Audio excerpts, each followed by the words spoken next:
I am just going to quickly go over our agenda. We'll start with welcome, introductions, and inclusion. We haven't seen each other for a while, so it's always helpful to remind each other of our names. Then we'll go over our norms, and then we'll review results from the interviews on advising that you conducted and get some more input from you. And then we want to hear from you around how we can share the information that we get from you with your teachers, administrators, and state leaders. And we'll have a leadership development training session with Troy from Young Invincibles. I think he was going to join early. I don't see him yet, but hopefully he'll join before the training starts. And then we'll have advice from departing seniors, and we'll close with reflections. And so for our inclusion, I'd like you to please just say your name and one thing that you're looking forward to this summer. And I'll stop sharing here so we can see each other's faces. And I'll just call your names, and if you can go in that order, that would be great. So Jocelyn, Arlene, Chi, and Dania. Okay. I'm Jocelyn. One thing I'm looking forward to this summer is I'm going to be working a lot in the summer, and I might start my classes early. So I'm Aline, and one thing I'm looking forward to this summer is speaking at an Avid Summer Institute. So basically, they're gonna flight me out, and then I'm gonna speak at that, and hopefully it goes well. So yeah. Exciting. My name is Chi, and one thing I'm looking forward to this summer, other than summer vacation, would be learning computer programming. I think it's Java this year.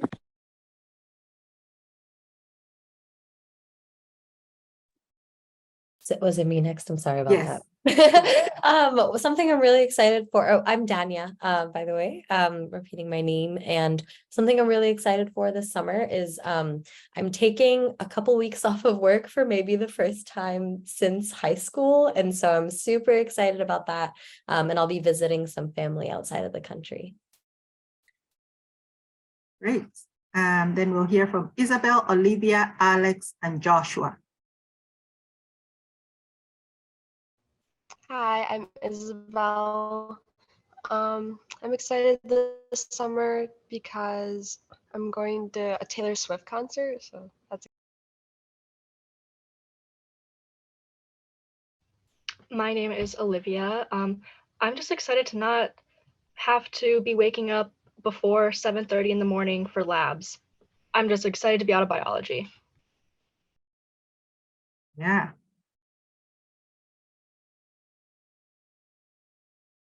Alex, then Joshua, then Tristan, then Iris, and then Sestina. That's the order in which I can see you on my screen. So Alex, you're next. Or maybe you're frozen. Let's go to Joshua. We'll come back to you. I'm Josh. One thing that I'm looking forward to this summer is an internship that I'm going to be doing at UChicago Medicine.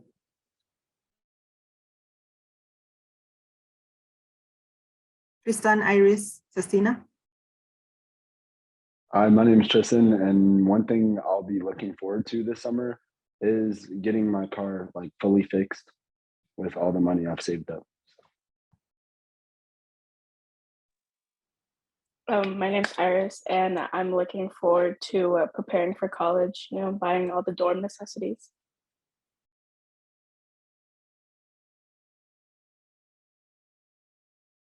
Christina. Hi, I'm very sorry. I've been in and out because I'm still at school. What was the question? What's something you're looking forward to this summer? Oh, something I'm looking forward to. I'm doing a summer bridge program at Washington University in St. Louis, so I'm very excited for that. Nice. And Alex, I don't know if you're able to hear us now. Okay, yeah, I think it's better now. My name's Alex, obviously, and I'm excited to spend time with my friends before I move this summer. Nice. Can I ask where you're moving to? Kansas, like the Kansas City area. Nice. All right. I think we got everyone. Did I miss anyone? except myself. I'm excited to visit a friend from high school in Toronto this summer. So I haven't seen her in a while, and looking forward to catching up after several years. So we're gonna keep it moving. And Dania, I'll kick it to you. Yeah, it was so lovely hearing what everybody's excited for in the summer, whether it's just getting a lot more sleep or setting up for the next stage or doing something like going to the Taylor Swift concert. All of that sounds really awesome. And I hope all of you have a lovely summer. To go back over our norms before we head into the rest of the meeting, as a reminder, these are things that we've agreed upon or that y'all have agreed upon as a group, as norms for the group. And so being on time is important, actively participating in meetings, completing assignments, listening to others, being respectful, being inclusive, staying open-minded, being kind, not being afraid to talk, don't do other tasks while we're on this meeting, and if possible, keep your camera on at all times. So just a reminder of all of those things that y'all agreed upon to make this a really productive environment as we move forward in the meeting. So before heading into some new topics, we want to bring a little throwback to January when we assigned y'all to talk to your peers at school about their thoughts on the advising and counseling process. And we really appreciate every single person's responses. It was really great to hear what students across the state are thinking.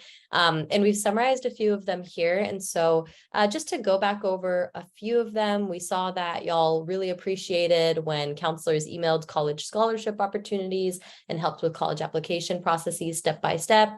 Y'all appreciated when counselors helped pick out courses that match individual capabilities and goals, and that some of your peers even shared that their counselors go above and beyond and advise them about time management and getting good grades, which was awesome to hear. Some other beneficial things y'all shared is that some of you had counselors that took mental health and capacity into account and respected the decisions that the student wants to make about their courses in future. And as a final positive one, some of your peers found that advising sessions helped them develop strategies to succeed in classes, and that they thrived best when their decisions were respected and they felt heard. And so there was this kind of common theme across the board where y'all really appreciated when counselors were helping you with things outside of just classes, and that they were taking your individual wants into account and making you at the center of the decision making, and even thinking about other things outside of your courses like mental health and capacity and time management. It was really awesome to hear that some of y'all had those experiences. Some of y'all shared offers for things that could be improved upon, or shared things that were more negative and like our points for improvement in the schools. And so some of those notes that we took out were people would benefit from advisors talking more about college and their schools and the process of actually applying, and talking about more majors than just law, health, and business, talking about jobs in the future and colleges that best fit interests. And so some students really wanted that experience in which they were really getting help through the college process and getting to hear about other fields. And finally, some peers of y'all's also shared that they would benefit from their advisors offering more supports for those who are not the top students or athletes, and to generally prepare students earlier for life after high school. So we really listened. It was great to hear some of these great things that are going on in schools. It's also really important for us to hear some of the points for improvement as well. And we really appreciated all of y'all sharing that. I wanted to kind of call y'all back to that assignment and see if there was anything else that you remembered from the interviews and talking to peers that you would still like to share. And what we're going to do for it is we're going to do a reflections waterfall. So like, what other ideas do you have about advising? What are some other things that your peers shared about you, whether it was things that your school does well or things that your school can really improve upon? And what we're going to do is I'm going to give it a minute for you to type up your responses, and then type them up, but don't send them. And then as soon as I hit send, we'll all send them at the same time and talk about them. So I'll go ahead and give a minute from when I stop talking right now to write up your response. I love this. So we're saying, we're seeing that some schools are good at checking in on seniors and seeing where everybody's at with applications and decisions. They try to reach out in junior year to have a plan. That's great to hear. Having speakers from different career backgrounds come in to talk to students about their different options. That's awesome. Students, especially underclassmen, need more accessibility to counselors. Absolutely a good note. One thing my school counselors do is that they help every once in a while. They'll go to classes to talk about college and career and reminder to students to keep thinking about it. She mentioned that there's resources available at the high school. Since it's a large school, though, it's many students feel overwhelmed by the amount of information. Many students at Olivia's school said that the advising process was much more helpful in early years in high school and wasn't as important once they reached their final semester. And finally, we heard from Isabel saying that I learned that everyone had a great experience with scholarship and getting planning for college. So we're seeing different strengths and weaknesses across the board. Some schools doing better in the earlier years, some schools doing better towards the end where it's junior and senior application time.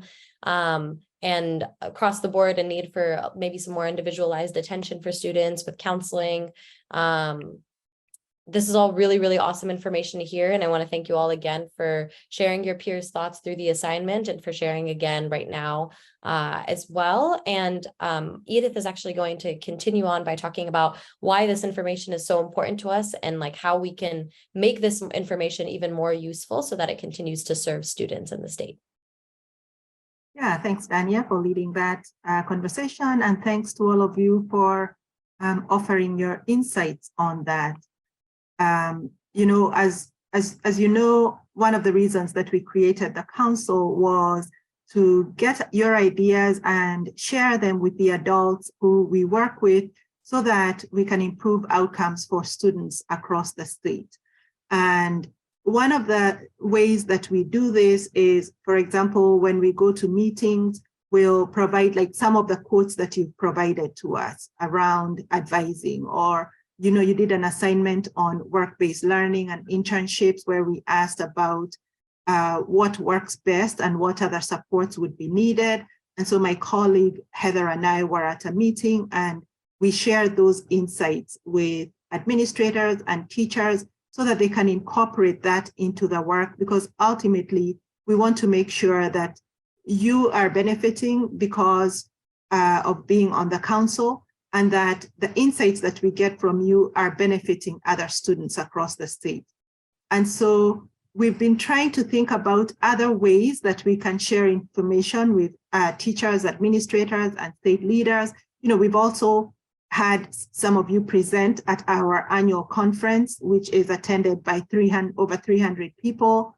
And people really appreciate hearing student voice, right? It reminds them about why they're doing this work and why they are in those meetings.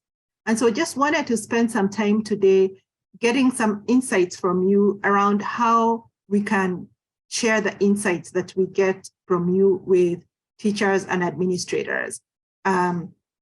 You know, I think you will have ideas that we might not even think about. And so what I'd like us to do is use this Jamboard. How many of you have used a Jamboard? Some? All right, what I will do is, can you still see my screen? Yes, so I've put, and I'll share this link in the chat so that you can actually access it yourselves. But before I do that, I'll just walk you through how to do it. So there are these Post-its on here. And so in order to put in your response, you just need to click on one and it opens up and you can type in and say, my idea is, you know, and write it up and then save it and it shows up, right? And you can use any of the Post-its. And if you want to edit it, you just click on it, click on these three dots, click on edit, and you can delete it and change the information. So I will share the link, which you should all be able to access. I'll share that in the chat. Okay, so there's this idea, if you're to get more answers or group members, you could have teachers meet monthly to talk about what some of the students had gathered. So it's still new information like that. Request a meeting with a diverse group of teachers from various grade levels, as well as administrators. Bring more of the families to communicate with the students.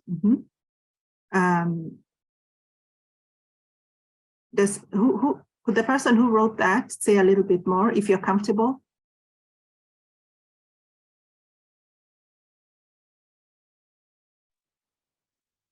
With the bring more of the families. Yes, I'm just curious. Oh, that was me. I wrote that because in the education, we have or where I live, we have the education board that covers all of our PS 205 district.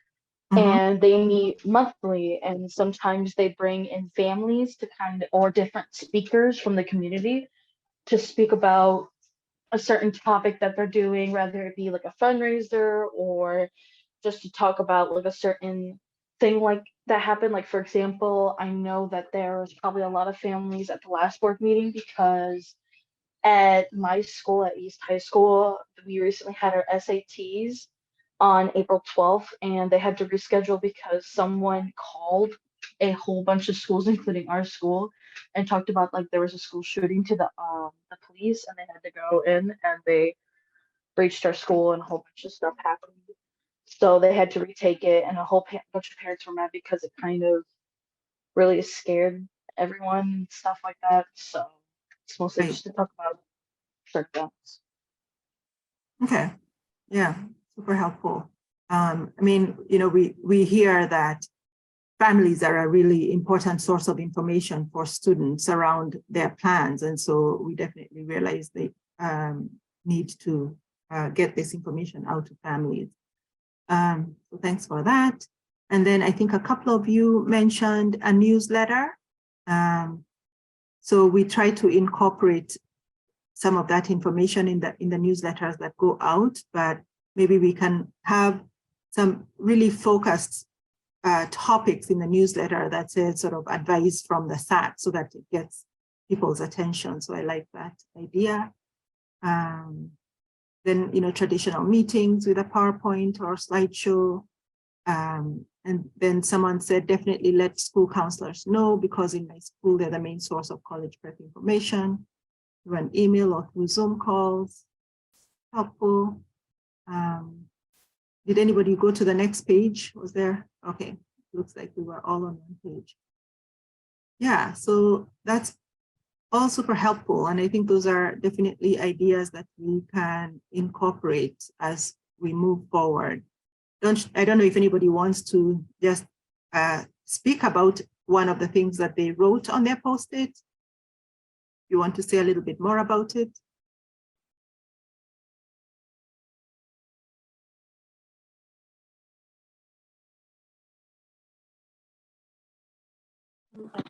So I thought a video collage could probably work the best, because I know like a lot of my teachers, like they always talk to us like, oh, they're really like, they don't like going to traditional meetings. I still think that traditional meetings are probably the clearest way to get info out, but I think like an occasional video collage could be more interesting to get the information. Yeah. And is this something that's been used before, Chi, or you think it would be a new and innovative way to do this? I think it could be new. Like we could create a collage. It could be a more interesting way to like learn about what students are experiencing. Yeah, so sort of having the students record their responses and then combining them and sharing that with teacher. I'm just trying to make sure I understand what you mean by video collage. Okay, yeah, that's definitely helpful. I think they definitely enjoy hearing firsthand from students directly. Any other thoughts? I know we all come from very different schools.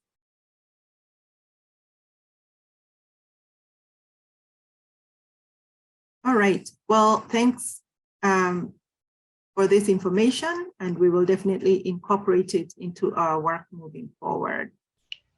When we had just gotten a new principal a couple years ago, and I had noticed some things within our student handbook, specifically in the dress code, that was very discriminatory and I found to be just frankly inappropriate to provide.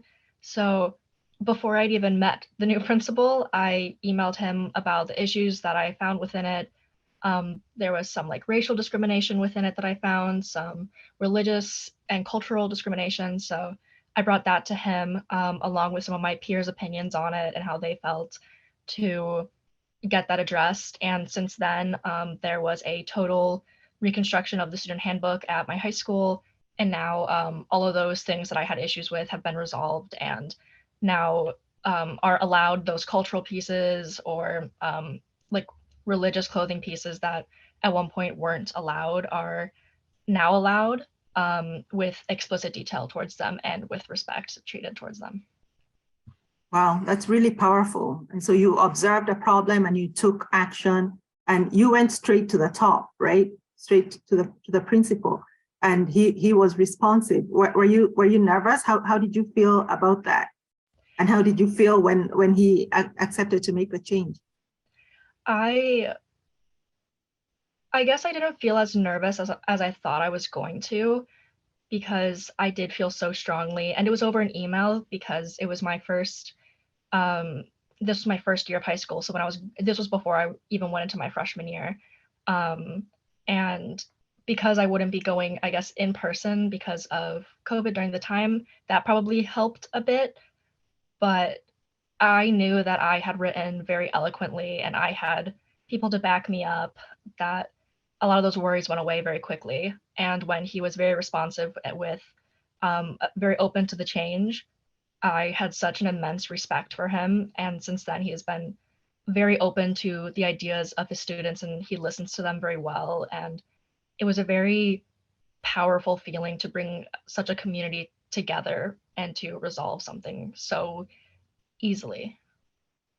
Great, thank you. Thank you for sharing that.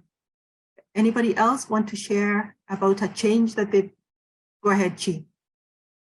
So I go to Stevenson where it's like there's a lot of academic pressure put on students to like, oh, be the president of this club or like maintain straight A's. So there's like a lot of mental health struggles within the community. Recognizing that, like there's this program at our school called Peer Helpers. So we're like very directed towards like social justice and mental health issues. And as one of the executive boards of like this program, I think just like a few weeks ago, we organized this mental health forum. We like invited outside organizations and like, basically outside organizations and a bunch of student clubs to talk like in panels about mental health to help address this issue. Great, thank you. Again, you identified an issue in the community and you took action. In this case, you brought in external resources. So there's, a variety of ways that you can solve issues, right? You can go straight to the leaders themselves, like Olivia did, and said, you need to look into this, or you can go outside, think about external resources that can come in to help students. I love that. Others? Yes, Aline, and then Tristan. Okay, so at my school, we have like a lot of, just not in the school, but like in this district as like a whole, there's a lot of diversity, a lot of different cultures that live here. And as a cultural person, there's never like a time to celebrate us. It's always based off of American culture. So I was like, you know what, this is not right. We need a day to celebrate us and everyone so we can feel welcomed. So this year we started a cultural club for all cultures to come and discuss what the culture is and to also get information on other cultures. And we're also going to have a cultural fest, which is a day where we're going to all celebrate our cultures. So yeah. Great. I love that. So you engage the students themselves in creating this change where other cultures were recognized. I love that. Tristan? So there was a lot of racism in my school, specifically from the Caucasian side of the student body.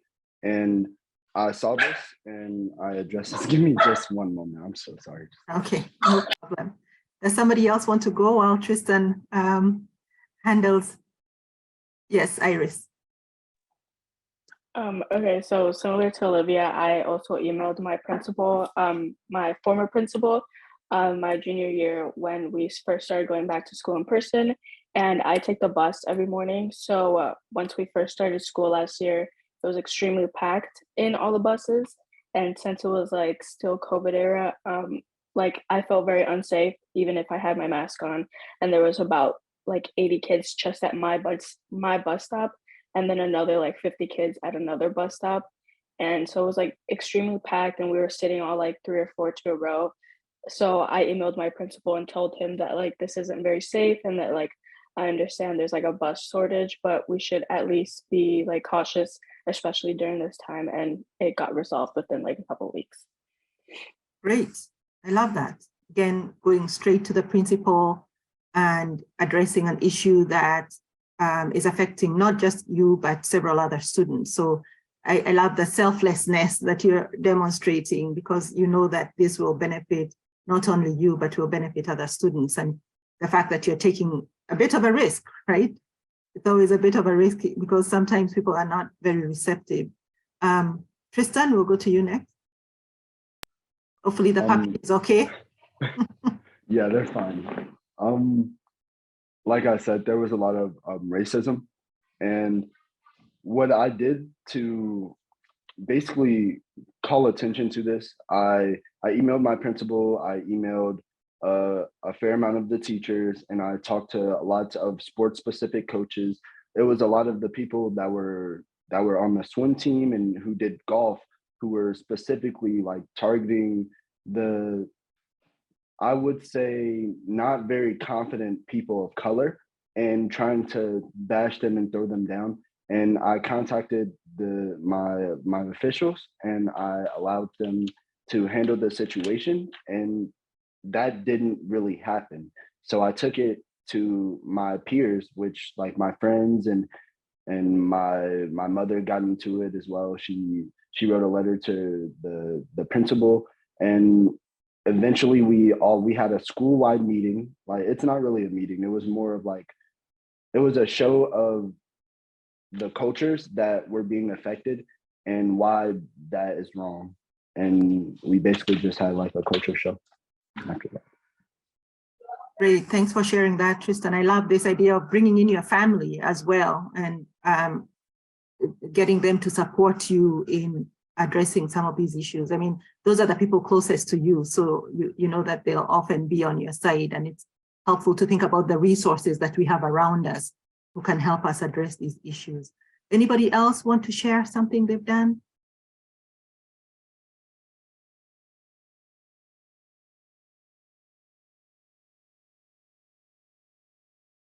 Yes, Jocelyn, go for it. I don't think this was a major, well, actually it was kind of major in school. In my school, my how it's laid out, it's a really old school because it dates back a long while ago. It was still when like all the war, when I think I forgot which war it was, but it was still, so they created lots of tunnels and stuff like that. So the school, so the students, there's lots of students in there, so because of that they congest the hallways when they're standing there and sitting and talking and laughing. So to bring this up, I'm a part of another council. It's called SSAC, Superintendent Student Advisory Council, and it's for my district, and we all talked about it to the superintendent, to the board.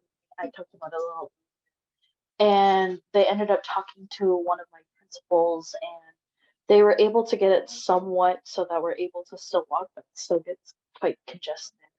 I don't think it was handled correctly because it still happens, but then again, what can you expect? It got better than it was last time. So Great, and that's, you bring up a really important point, Jocelyn. Sometimes change doesn't happen immediately, right? It takes time. There are things that need to be adjusted before you can see a full-blown change. And so, you know, I think one of the ways that I've seen people handle that is to keep bringing it up, keep reminding folks, you know, this issue is still a problem, and are there other ways that we can think about addressing it? And, you know, that's an important point, even for these meetings that we have with you. You know, we get information from you about how different things can be addressed. And change doesn't always happen immediately. Sometimes we need to have multiple meetings. And if it's, for example, around lack of transportation for work-based learning, which was an issue that came up, or lack of stipends for students to participate in work-based learning, those are things that can sometimes take a while for the state to figure out where funding could come from to give to schools. That doesn't happen overnight. But Jocelyn, you bring up a really good point that it didn't happen immediately, but my suggestion would be to keep at it, right? And I don't know if anybody else, Dania, feel free to share anything that you'd like. I'm seeing a lot of, I'm hearing a lot of things that remind me of some of my experiences in high school too, that like being able to communicate clearly is really important. Being able to consistently reach out is really important. Being able to like have a support system around you with people that are backing you up and also believe in the same thing is important. I guess I can share one example off of the top of mind from when I was in high school. When I can't remember anything specifically about like an issue. Well, I guess this was in response to an issue, but it wasn't an issue directly that the high school was from the high school. It was an issue worldwide. When I was in high school, Islamophobia was massive, unfortunately still is now, but it was particularly large when I was in early high school. And we decided that we really wanted to create something called the Picnic for Peace, and bring together all the cultural and all the religious organizations at school to have a very open and honest conversation about religious and cultural discrimination. And at the time, it wasn't very common to have those types of conversations on a high school campus and held by high schoolers. And so there was a lot of permissions that we needed to get from the school to be able to openly speak about religious discrimination and like be like do the topic its justice without just like smoothing over it. And so I thankfully like had a couple different people that were interested. We would like chat about it outside on the track. I did track in high school, and these conversations all started like at track practice after school, and we just start mumblings of like, oh, like you're involved in this thing, and you know this person from this religious or cultural org, and you know this person from this religious or cultural org, and we all just started having like our own little meetings and getting this support base to know that it was something that the orgs themselves wanted to do. And then it was a matter of getting a ton of permissions from the school.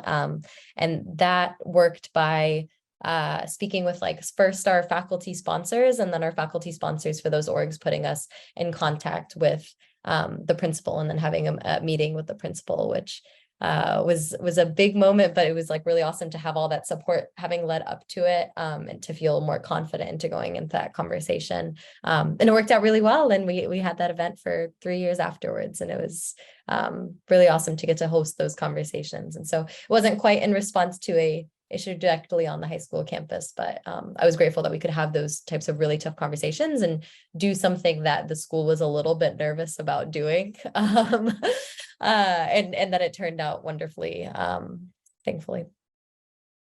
Great, thanks for sharing that, Dania. And you bring up a good point about, and I'm sorry if you hear sirens. I'm in New York, actually, and there's, I'm right in the middle of Manhattan, so there's a lot of noise going on. But you bring up a good point about, understanding what some of the processes are that would be required in order for you to be successful, right? Sometimes you need to get permission and permits and that kind of thing. So if there's nobody else, unless there's somebody else who has something to say, I will move us on to the next topic. But thank you all so much for sharing. I wanted to show that there's a lot of wisdom in this group, and we should definitely take advantage of that and continue to learn from one another. And so the next thing that we are going to do is advice from our departing seniors. I guess for like advice, well, I'll start with what I'm doing first because that kind of ties into my advice. So like I said, I'm moving to Kansas, and I'm taking a gap year from school first, and then I might go back either to culinary school or get like a business degree. I want to like eventually start a bakery or something like that. But so my advice would just kind of be to like just do what's best for you. Because like at school, it's kind of like you need to go to college right after, or like get right into the workforce, or do this, do that, and you need to know exactly what you're gonna do. But I feel like if that's not something you're ready for, then you can wait. Like it's okay. Yeah, that's all. Thanks, Alex. I'm next, right? Okay, just making sure. For me, my advice would be get involved as much as you can. I know some of us have jobs and stuff like that, but try to participate in the community and in the school, make connections and everywhere you go. I am gonna go straight to college after summer. Hopefully that goes well. I'm going to Northern Illinois University, and yeah, gonna study psychology. Thank you, Aline. Lisa. Oh, hi. Okay, so my plan is to go to community college for 3 semesters, and then I'm gonna transfer to NIU to major in accounting and business management. And my goal is just to open like my own small business in the future.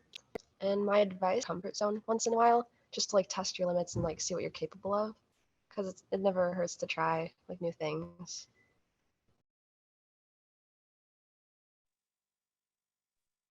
Okay, so my advice would be to also get involved and just like be yourself and like just get out of your comfort zone as well. But also don't be afraid to say no. You don't have to participate in everything, and you might want to be known as a person who always likes to do everything or wants to do everything for everyone, but you also need to put yourself first and know that it's your life and you shouldn't be working for anybody else first.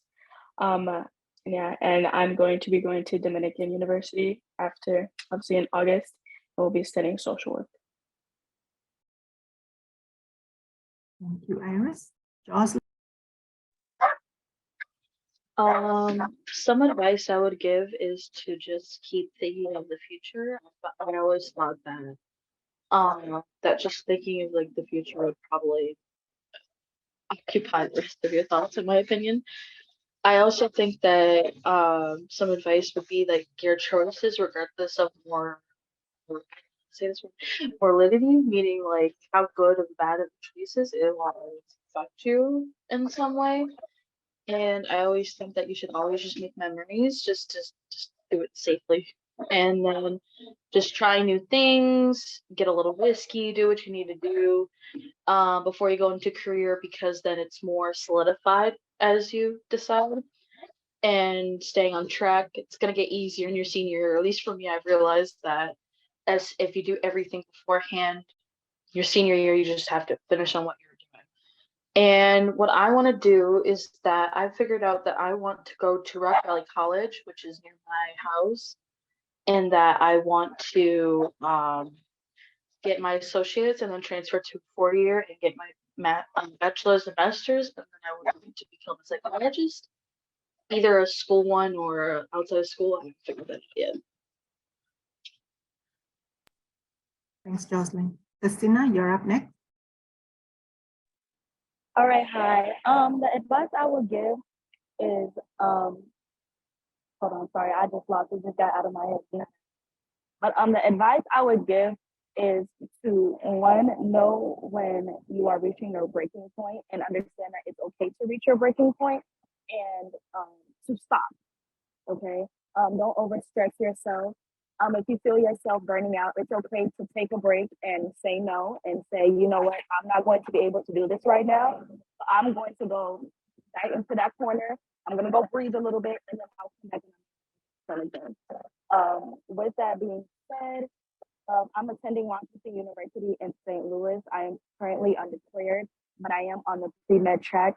The plan is to graduate a little bit earlier, take my MCAT, and then go straight to medical school. And also, I want to be a primary care physician.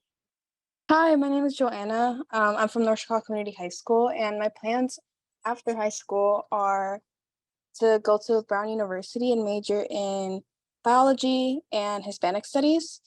And my words of advice would be to just follow your passions. If you're interested in something, just try it out. I remember I was really shy when I first started high school, and I involved myself in a lot of clubs, even though my friends weren't in them, so I didn't really know anyone. And so I would say that's my advice, and to challenge yourself. Sorry, I'm at work right now, and I was called in. But yeah, I would just say to try new things, even if you're scared to. It'll pay off in the long run. Hi, everyone.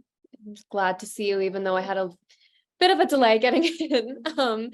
So I currently go to Bloomington High School, Central Illinois. And so I am really excited to be going into the warmth next year. I'm headed to Stanford to study public policy and economics with an education minor, which this actually inspired me to do. I want to work in educational policy and fix some things around here. So I'm super excited about that. And my plans are to pursue a pre-law track and get a law degree concentrating in legislative law, so I can do policy work a little more effectively. My advice is one, to do all the things that you love doing in high school, really. I know that there is a lot of pressure to do all the things that you are supposed to do to get into college. I had friends do a bunch of fly-in programs, apply for scholarships that I didn't even know existed, do fellowships at the age of 15. All of these things, like it's so easy to download LinkedIn and go on there and look at what all these people your age are doing and start to spiral about what college is going to be like for you. But none of it is real. It truly is not, because what colleges, this shouldn't matter, but it does. What colleges want to see is that you are a person who cares about making the world a better place, no matter how you do that. I never did a single fly-in program. I didn't know about any of these things, but on my applications, I just showed them like who I wanted to be, how I would use their college to do that. And things worked out. So really, truly don't spend your high school career worrying about the prestige of the college that you're applying to or what other people are doing. Truly, in the end, it is all about what you love to do. And I know that sounds corny, but please believe me, because I wish I had believed it myself. My senior year, I like went in and I was so scared. I was so stressed. But when you start doing things because you want it to be a resume boost, it becomes obvious to your team members. It doesn't feel good to you. And at the end of the day, it doesn't matter what college you're going to, if you hate everything that you did to get there. So find your passion, do everything you want to do with that passion, and trust that no matter what college you go to, what grad school or law school you go to, as long as you have a passion and a drive for people and for the things you love, you will end up in the place that you need to be, because there's so many people who did what they loved and maybe they're not working the same job that you would want to do, but they're happy.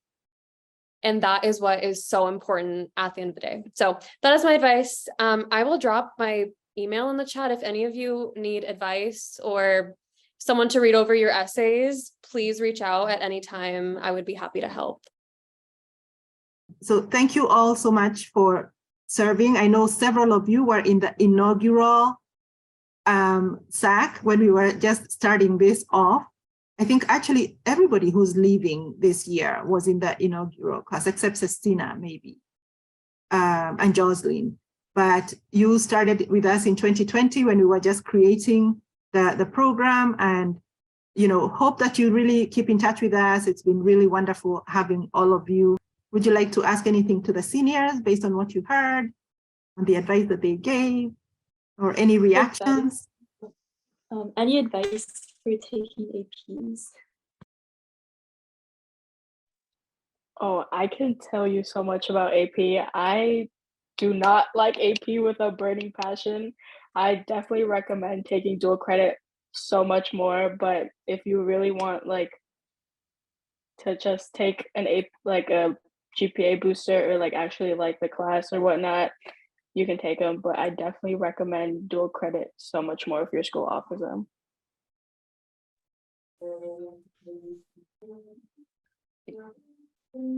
Anisha and Aline. So my internet cut out a little. Will you thumbs up or thumbs down? You asked about advice on taking AP exams. Okay.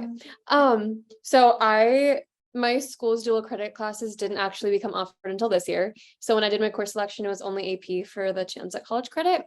So what I will tell you about the exams, one, I know this is not helpful, super helpful for you this year, but really, really be mindful and like aware and present in class, because everything you do every single day is prep for that AP exam. And I know sometimes it doesn't feel like it, but trust that it will make your life so much easier at the end of the year. If you take your notes, you do all the worksheets, you write the essays using PSEB or ACEs or whatever your person tells you to do. The second one also is to use a type of note taking that I love, and I forget what it's called, but I'm going to describe it really quick. Basically, you write down everything that you like don't know about the subject. So let's say it's AP calculus, you write down the formulas that you don't know. Then you practice with them, and then you go back and you take out the ones that you know now, and you do it again over and over until that list of the things you don't know is tiny. And then finally, study based on the percentages. If something is like 7 to 8% of an exam, don't worry about it. Focus on the 20%, the 30%, the FRQs. Try to maximize what you already know, what like your strengths already are. Because honestly, getting a 3 is like a 50% on most tests.